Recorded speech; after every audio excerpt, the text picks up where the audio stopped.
The Holy Gospel according to Matthew. Glory to you, O Lord. The Pharisees went and plotted to entrap Jesus in what he said. So they sent their disciples to him, along with the Herodians, saying, "Teacher, we know that you are sincere and teach the way of God in accordance with truth and show deference to no one, for you do not regard people with partiality. Tell us, then, what you think. Is it lawful to pay taxes to the emperor or not?" But Jesus, aware of their malice, said, "Why are you putting me to the test, you hypocrites? Show me the coin used for the tax." And they brought him a denarius. Then he said to them, "Whose head is this, and whose title?" They answered, "The emperor's." Then he said to them, "Give therefore to the emperor the things that are the emperor's, and to God the things that are God's." When they heard this, they were amazed, and they left him and went away. The Gospel of the Lord. Praise to you, O Christ.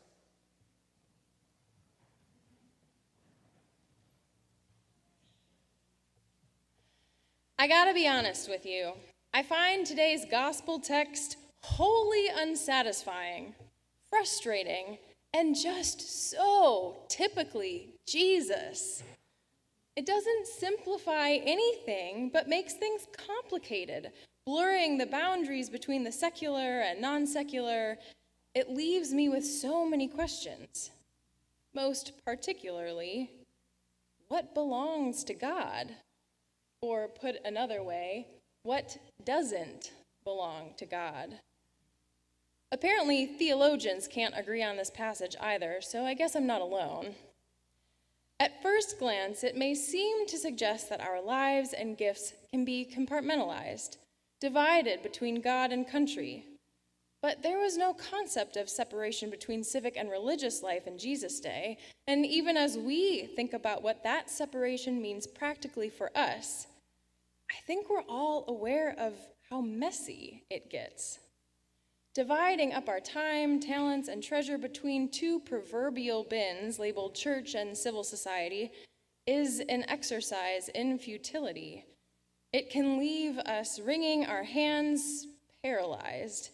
It can even trap us into not committing to anything, to being complicit, or to judging and condemning others who have decided to take action, to commit, to get a little messy, and live into their identity as religious and patriotic people.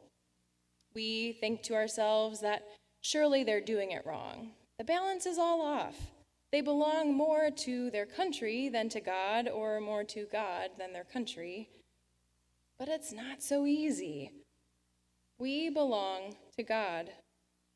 In light of the image on the coin indicating belonging, we are made in the image of God. And in baptism, we are marked with the cross of Christ forever. We are the Lord's, as is all of humankind.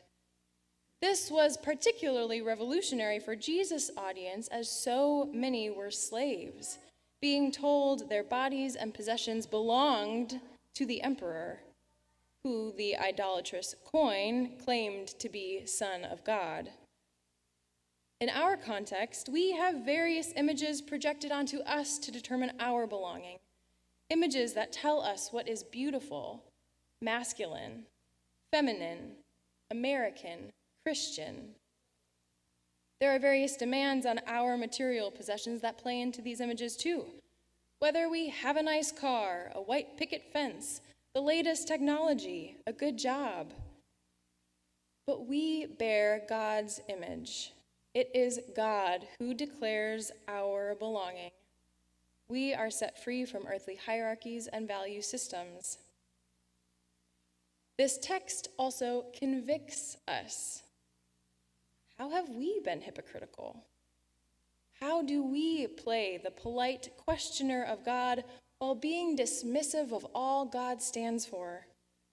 That's part of the hypocrisy here. This group walked into the temple with idolatrous coins in their pockets, pretending to be curious, when really they hoped to ruin Jesus and his ministry out of fear. What are we afraid of?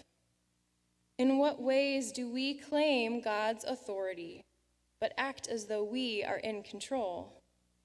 How have we become satisfied with folding our hands and staying still and silent when work needs to be done? Gifts need to be returned to God, help needs to be offered, forgiveness extended. It's easy to read these stories and think about how they convict others. Who are the Pharisees and Herodians of our day? But it's hard to take a hard look at ourselves and identify how we have been the hypocrite, the ones making excuses, setting traps, or being stuck thinking that God's power and God's call in our lives are somehow limited to what happens here in this building. Sometimes I think the answer is found in the things we as Christians are called to do. I think one of the hardest things for us can be getting up off of our knees. By this, I mean that we are generally pretty ready to kneel or lie or stand in prayer, to pray for justice, to pray for aid to be delivered to places in crisis, or for the homeless, the leaders of our church or country, or even for the means to pay off this beautiful new ministry space that we had dedicated last weekend. But we can get stuck with our eyes closed and our hands folded when God is calling us to do something. Belonging to God means that everything, our time, our lives, our possessions, are God's. How we live this out is not so clear. I believe Jesus is calling us to struggle with what this means for our lives and our families and this church. There isn't a simple answer. So what I hear in our gospel text is the message to stop waiting around for it to all make sense and be easy, and to start doing something that will return some of the love and grace and mercy and hope and joy and forgiveness and blessing that God has first given to us, back to God, into the world. I often catch myself being hypocritical as I scroll through the news app on my phone, wondering in frustration how others, sometimes those across the aisle from me, could be saying such things, pointing fingers, doing so little. But I and those I align myself with do the exact same thing. We are called to something greater in our gospel text today. The Pharisees, the religious leaders, and the Herodians, the fan club of Herod, were not friends. In most other matters outside of their fear and hatred for Jesus, they disagreed. But they joined together to stand against him, forsaking their other values. And to me, this sounds painfully familiar. We so often join up with others just so we can strengthen our opposition to something. We stand up against, but when do we ever join together to stand up for something? What would it mean for us as citizens to cross over these invisible barriers that separate us in civic society and to stand together as the church for human dignity, for care of God's creatures and creation, to rebuild after disasters, for a system that enables people to be educated, healthy, and loved? There is nothing inherently wrong with government or with our political parties, but they are flawed. We are human and they are human systems. And they so often seek after power and wealth for power and wealth's sake, forgetting about the people they serve, just like the emperor in Jesus' day. As we seek to give back to God that which belongs to God, we are set free from these flawed systems to work together by the gifts and the grace that God provides. Churches are some of the only purple places left, meaning here in this sacred space, you find people located across the political spectrum who disagree about a lot of things and who all bear the same image, sitting, singing, dining, and serving together. Because we are about loving God and neighbor, and this mission crosses aisles, disrupts party loyalties, and is fueled and funded beyond coins by the Spirit and God's gifts of time, talent, and treasure. We all have competing loyalties. So how do we put Jesus first?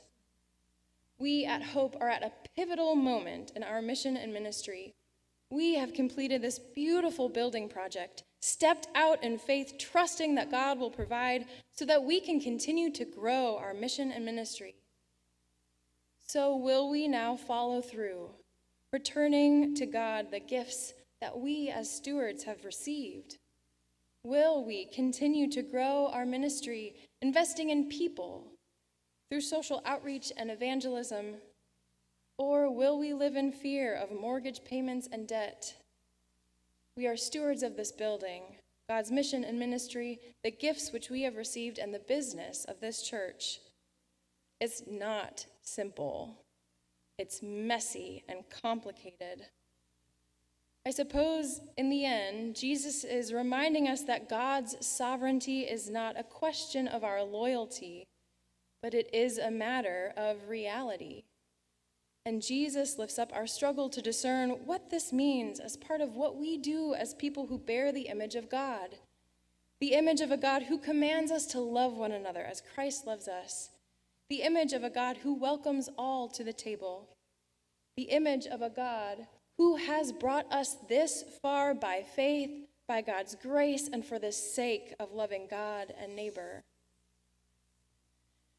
At the close of this sermon, it feels to me a little bit like the text. Unsatisfying, frustrating, containing mostly questions. And yet, it is in conditions such as these that we are forced to focus back on our faith, which to Luther was ultimately about trust. Trust that God is at work in this world, in and around and through us.